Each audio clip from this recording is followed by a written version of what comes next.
नमस्कार बंधुगण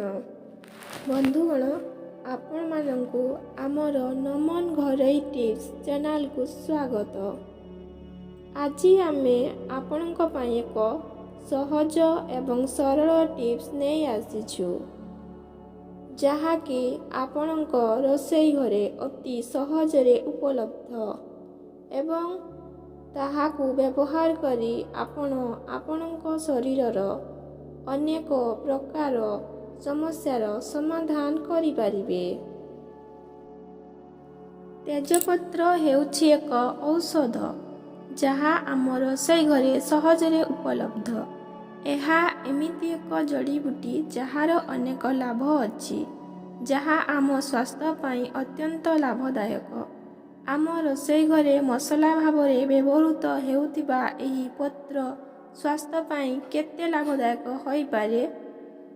सकाळ तेजपत्र को सिझाई एहार पानी पीवा द्वारा अनेक आश्चर्यजनक स्वास्थ्य उपकार मिली पारे।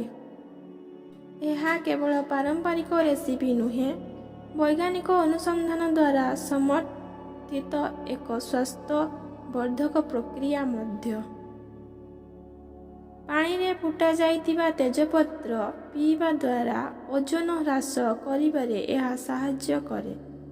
एथिरे थिबा एंटीऑक्सीडेंट उपादान गुड़िक शरीरर रोग प्रतिरोधक शक्ति बढ़ाई थाए। सकाळे एही पानी पीवा द्वारा हजम प्रक्रिया सुस्थ रही थाए। एहा आम रक्तचाप को नियंत्रण रे रखिबारे मध्य सहायक होई थाए। सर्वप्रथमे किछि सतेज तेजपत्र नियंतु। एही पत्र गुड़िकु भल भावरे धोई दियंतु।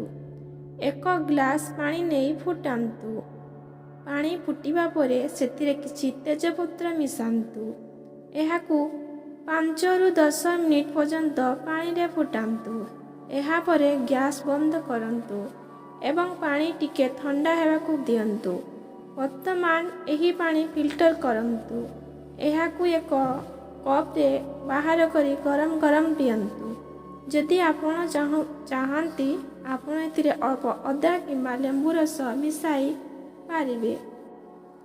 चलंतु जानिबा तेजपत्र आमर कोन सबु उपकार रे आसे। तेजपत्रर जड़ ओजन ह्रास प्रक्रिया रे सहाय्य करे।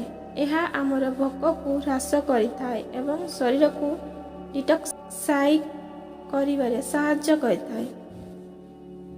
एथिरे एंटीऑक्सीडेंट भरपूर अटे जहा रोग प्रतिरोधक शक्ति बढ़ाई थाए।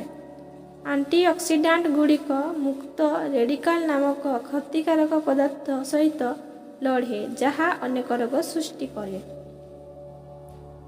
तेजपत्र जल रे थिबा एंटीऑक्सीडेंट आम कोष को क्षति रक्षा करिथाए।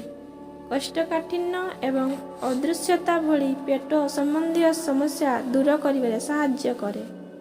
शरीर को शक्ति आणे एवं थकापन दूर करे। रक्तचाप को नियंत्रण करिबारे सहाय्य करि पारिबो। एही पत्रे प्रचुर परिमाण रे विटामिन सी मिलताए। आम स्वास्थ्य पे विटामिन सी अत्यंत गुरुत्वपूर्ण। एहा फुसफुस एवं हृदरोग सहित लड़िबारे मध्य सक्षम।